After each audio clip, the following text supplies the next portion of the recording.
अस्सलाम वालेकुम स्टूडेंट।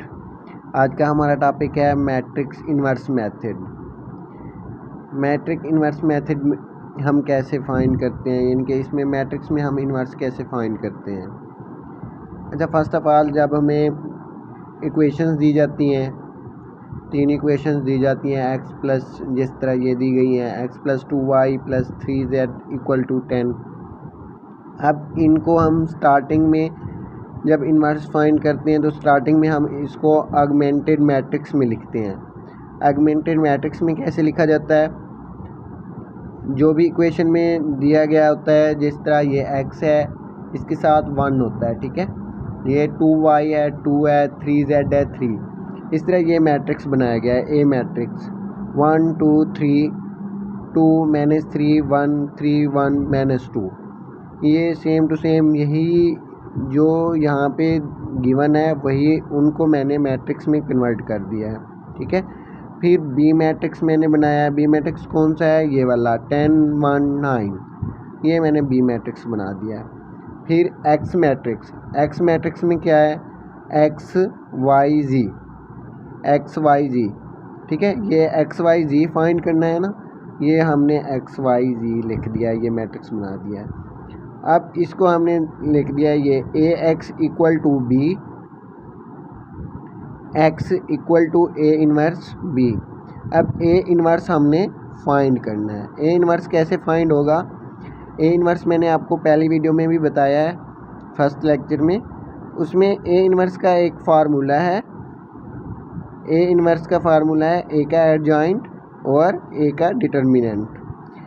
जिसने भी पहली वीडियो मेरी या फर्स्ट लेक्चर देखा है, अगर नहीं देखा तो वो फर्स्ट लेक्चर देख ले, तो ये भी आसानी से उसको समझ आ जाएगी। जब हम एडजॉइंट फाइंड करते हैं, फर्स्ट में ए का डिटर्मिनेंट फाइंड करते हैं। ए का डिटर्मिनेंट फाइंड करने के लिए हमने ये डिटर्मिनेंट की अलामत में इसको लिख दिया है।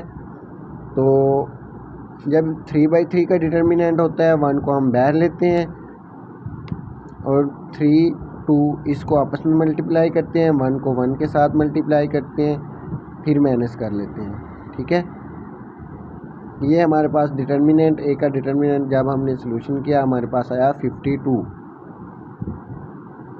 अब हम एडजॉइंट फाइंड करते हैं। एडजॉइंट किस तरह फाइंड किया जाता है, ए का adjoint equal to A11 A12 A13, ठीक है। 1 1 से क्या है, 1 1 से ये है कि फर्स्ट रो फर्स्ट कॉलम, 1 2 से first row second column, 1 3 first row third column. इस तरह इसका एक फार्मूला है A11 equal to -1 square, -1 square. अब जब हम A11 लिखते हैं, इससे मुराद है कि 1 कॉलम 1 रो, हम 1 कॉलम 1 रो को स्किप कर लेते हैं और जो ये बचते हैं A22 A23, ठीक है, इनको हम स्किप कर लेते हैं इस तरह। अब हमारे पास ये आया, ये हमने ये यहाँ पे लिख दिया, ठीक है। ये वाली यहाँ पे जो भी रकम होगी वो हमने इसको लिख देना है। अब इसका हमने मॉड लेना है, इसको आपस में मल्टीप्लाई कर देना है, मल्टीप्लाई करके माइनस कर देना है। अब देखें -1 की पावर 2 था, तो जब हम इसको स्क्वायर लेंगे ये प्लस में आ जाएगी, तो 6 - 1 इक्वल टू 5 आ जाएगा। फिर हम सेम ही तरीके से ये A12 पहली रो दूसरा कॉलम, ये इनके पहली रो दूसरे कॉलम को स्किप कर देते हैं, फिर उसकी जो रकम बचती है, यानी कि ये देख लें, फर्स्ट रो और सेकंड कॉलम, ये फर्स्ट रो और सेकंड कॉलम को हमने ख़त्म कर दिया, 2 1 3 -2, इसको हमने सेम ये लिख दिया है 2 1 3 -2 इक्वल टू माइनस, ये माइनस कैसे आया, ये माइनस इस तरह आया, ये 1 2 पावर 3, अब -1 की पावर 3 थी तो ये माइनस हमारे पास आ गया, ठीक है। अब जब हम इसको 2 मल्टीप्लाई 2 करते हैं, 3 मल्टीप्लाई 1 करते हैं, ये हमारे पास आ जाता है -4 - 3 = 7। ठीक है। अब सेम ही हमने करना है फिर 1 3 2 1 2 2, यानी कि फर्स्ट रो थर्ड कॉलम को स्किप कर देना है, सेकंड रो फर्स्ट कॉलम को स्किप कर देना है, यहाँ पे सेकंड रो सेकंड कॉलम को स्किप कर देना है। बाकी हमने यहाँ लिख दिया। जब हम इसको मल्टीप्लाई करेंगे, डिटर्मिनेंट लेंगे, तो हमारे पास सेम ही आंसर आता रहेगा। ठीक है।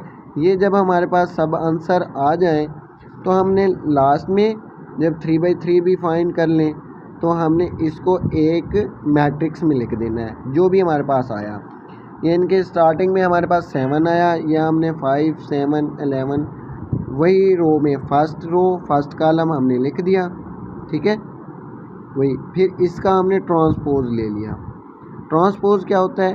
ट्रांसपोज ये होता है कि जो हमारे पास रोज़ होती हैं हम उनको कॉलम में कन्वर्ट कर लेते हैं, जो हमारे पास कॉलम होते हैं हम उनको रोज़ में कन्वर्ट कर लेते हैं।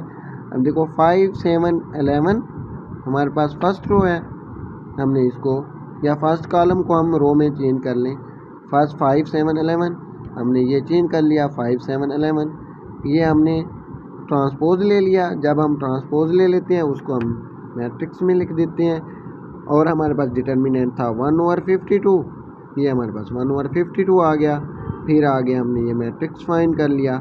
अब ये जो इन्वर्स हमने फाइंड किया है, इसको हमने लिखना है जो x = A इन्वर्स B लिखा था, फिर हमने मल्टीप्लाई कर देना है। इसके बाद ये है कि x = A इन्वर्स B, हमने A इन्वर्स की जगह वो जो फाइंड किया मैट्रिक्स वो हमने लिख दिया। ठीक है। जो A इन्वर्स फाइंड किया 1 एडजॉइंट और डिटर्मिनेंट। फिर आगे B मैट्रिक्स है, B मैट्रिक्स लिख दिया। अब इसके बाद क्या करना है? इसके बाद इसकी मल्टीप्लिकेशन करनी है। मल्टीप्लिकेशन किस तरह होगी? फर्स्ट कॉलम यानी कि फर्स्ट रो फर्स्ट कॉलम, फिर सेकंड रो फर्स्ट कॉलम, अगर और कॉलम होता तो फिर हमने उसके साथ भी मल्टीप्लाई करना था। फिर इसकी सिंपल मल्टीप्लिकेशन है, सिंपल इसकी मल्टीप्लिकेशन आपने खुद फाइंड करनी है। ठीक है। आगे 1/52 हमने डिवाइड कर देना है, जो हमारे पास ये प्रॉपर्टीज़ है, तो हमारे पास x फाइंड हो जाएगा।